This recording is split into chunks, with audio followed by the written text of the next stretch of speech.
नमस्कार, मैं पप्पू कुमार रजक आप लोग के समक्ष सूर्य प्रकाश मिश्र द्वारा रचित व्यंग्य धारा 144 का पाठ करने जा रहा हूँ। धारा 144। और सरकारी बाबू एक दूसरे के समनार्थी हो चले। पहले पड़े पड़े ऊँघा करते थे, परंतु नई सरकार तो जैसे इनके पीछे ही पड़ गई।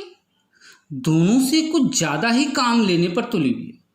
ये अपना दुख कहे भी तो किससे कहे। वैसे लोग अन्य धाराओं के समान ही धारा 144 के साथ भी सुविधाजनक ढंग से रहना सीख चुके हैं। लगी है तो लगी रहे, आदमी कब तक डरता रहे। जो डर गया समझो मर गया। जब तक पालन कराने वालों का हाथ सिर पर है, कानून से क्या डरना। अपनी रोजी रोटी से आखिर कब तक दूर रहा जा सकता। सरकारी बाबू तो फिर भी ठीक है, काम करे या ना करे तनख्वाह तो मिलती रहती है। पर जुलूस के लिए आदमी जुटाने वाले, ढीला पत्थर चलाने वाले बेचारे कहाँ जाए। हाँ, प्रबुद्ध लोग धारा 144 लगाने से जरूर प्रभावित होते हैं। गोष्ठी कराने वाले, कवि सम्मेलन कराने वाले खासकर। समाज को इससे होने वाले नुकसान के मद्देनजर कब इन्हें पकड़कर हवालात में डाल दिया जाएगा, कोई नहीं जानता। भ्रमर जी नगर में साहित्य के माध्यम से वैचारिक क्रांति के झंडा बरदार थे और धारा 144 से ऐसे चीढ़ते थे जैसे माल के दुकानदार ऑनलाइन सामान बेचने वालों से है। समय समय पर चर्चा में आने के लिए बेचैन लोगों की मदद से कार्यक्रम आयोजित कराते रहते थे। वैसे तो ये काम विशुद्ध समाज सेवा का था, किंतु हर आयोजन में कुछ न कुछ प्रसाद तो मिल ही जाता था। सम्मान के साथ साथ पूछ भी बढ़ती थी अलग से। इस विषय में उनके विरोधी कहते थे कि नाम तो भ्रमर रखा हुआ है, मगर हर खासो आम के यहाँ यह मक्खी जैसा भिनभिनाया करता है। हर महीने कम से कम एक आयोजन जरूर कराता है और उसी से अपनी रोजी रोटी भी चलाता है। भ्रमर जी हमेशा ताक में रहते थे कि कब धारा 144 हटे और वह कार्यक्रम करवा सके। एक दिन पता चला कि धारा 144 को अनिश्चित काल तक काम पर नहीं लगाया जा सकता, सो उसे कुछ दिन सुस्ताने का अवसर दिया गया। भ्रमर जी ताक में थे ही, उन्होंने तुरंत एक कार्यक्रम आयोजित कर डाला। विषय था पैतृक व्यवसाय व भविष्य की चुनौतियाँ। नगर का एक पुराना सिनेमा हॉल जो इन दिनों परित्यक्त जिंदगी जी रहा था और मकड़ी, छिपकली, कबूतरों, चमगादड़ों के साथ साथ इस प्रकार के साहित्यिक आयोजनों के लिए सर्वथा उपयुक्त था। आयोजन स्थल बना। एक कोने को झाड़ पोंछ कर बैनर लगा दिया गया। उद्गारों की काव्यमय प्रस्तुति की स्वतंत्रता होने से अच्छी खासी कवि बिरादरी भी जुट गई थी। मुख्य कार्यक्रम की अध्यक्षता वैचारिक जी कर रहे थे, जो स्थानीय से लेकर राष्ट्रीय अंतर्राष्ट्रीय विषयों पर भी नवीनतम और दुनिया से अलग विचार रखने के लिए प्रख्यात थे। कार्यक्रम का प्रारंभ दीप प्रज्वलन और वाणी वंदना से हुआ। फिर आयोजन के आर्थिक स्तंभों को सम्मान पत्र बांटे गए। कविगण धीरज से बैठे रहे, इसलिए कि कविता पाठ का कार्यक्रम मुख्य कार्यक्रम के बाद रखा गया था।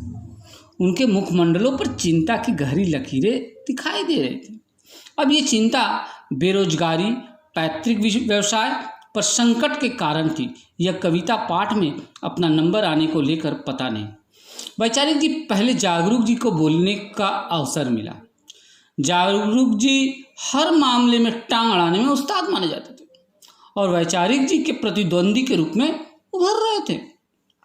उन्होंने शुरू किया, जब धनवान का बेटा धनवान, किसान का बेटा किसान, पहलवान का बेटा पहलवान, खिलाड़ी का बेटा खिलाड़ी, व्यापारी का बेटा व्यापारी और पनवाड़ी का बेटा पनवाड़ी बनता है तो कोई दिक्कत नहीं थी। इस मुद्दे पर आज तक कभी किसी ने कोई शोर उठाते हुए सुना है क्या?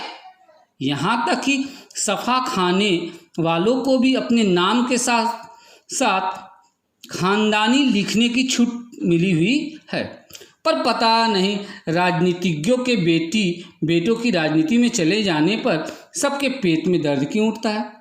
विडंबना देखिए, राजनीतिज्ञ के खानदान के राजनीति में जाने की चर्चा भी राजनीतिज्ञ ही करता है। दूसरों को क्या मतलब है? सभी अपने रुई सूत में उलझे रहते हैं। राजनीतिज्ञ आरोप लगाते हैं कि फला खानदानी राजनीतिज्ञ है, जनता देख रही है, जरूर जवाब देगी।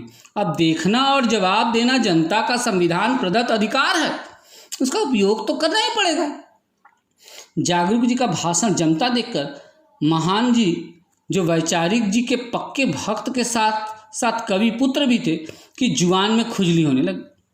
वे बीच में ही टपक पड़े, बोले जनता का देखना है और जवाब देना बहुत दिनों से चला आ रहा है। जनता पहले देखती है, जवाब देती है, फिर 5 साल तक पछताती है।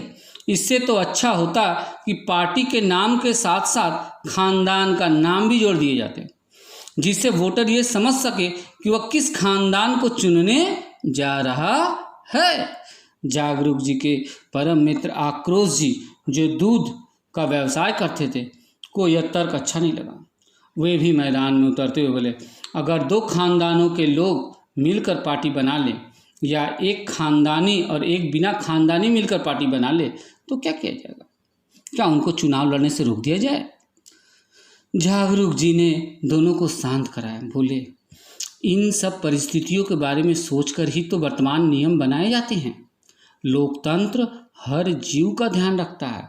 जनता का काम है सिर्फ वोट, और जनता का क्या काम है? सिर्फ वोट, और क्या? साथ ही साहित्यकार के बेटे को साहित्यकार की कारगुजारियों की रॉयल्टी तो भी उम्र भर मिलती रहती है। साथ ही यह सुविधा भी रहती है कि पिता की मृत्यु के बाद अपनी रचनाओं को भी उनकी बताकर बहुत दिनों तक छपवा सकता है, जिससे सहानुभूति और पैसा दोनों प्राप्त होता है। जब तक लोगों की आंखें खुलती है, ढेर सारा पानी बह चुका होता है। महान जी खड़े होकर चीखे, देखिए व्यक्तिगत आरोप मत लगाइए। आक्रोश जी कूद कर उनके सामने मल्लयुद्ध की मुद्रा में आते हुए बोले, आपको मिर्ची क्यों लग रही है?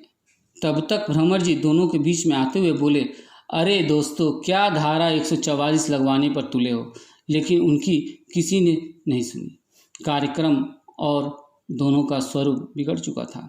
धक्का मुक्की के बाद जागरूक जी आक्रोश जी के साथ, वैचारिक जी महान जी के साथ बाहर निकल गए। इस आपाधपी के बाद सभी कवि निर्विकार रूप से बैठकर कार्यक्रम के दूसरे चरण का इंतजार कर रहे थे। तभी लाउड स्पीकर पर ऐलान किया जाता है कि विषम परिस्थितियों को देखते हुए अगले आदेश तक नगर में धारा 144 लगा दी गई है। भ्रमर जी सिर पर हाथ रखे, कभी ऐलान कराने वाले की तरफ तो कभी अविचल बैठे कवियों की ओर देख रहे थे, और कार्यक्रम के दूसरे चरण के लिए रखी गई फूल मालाएं अपनी किस्मत पर रो रही थी। बहुत बहुत धन्यवाद के साथ सदीनामा के जितेंद्र जितांशु एवं संयोजिका कम्मू जी को फिर आभार के साथ मैं अपना व्यंग समाप्त करता हूँ। धन्यवाद।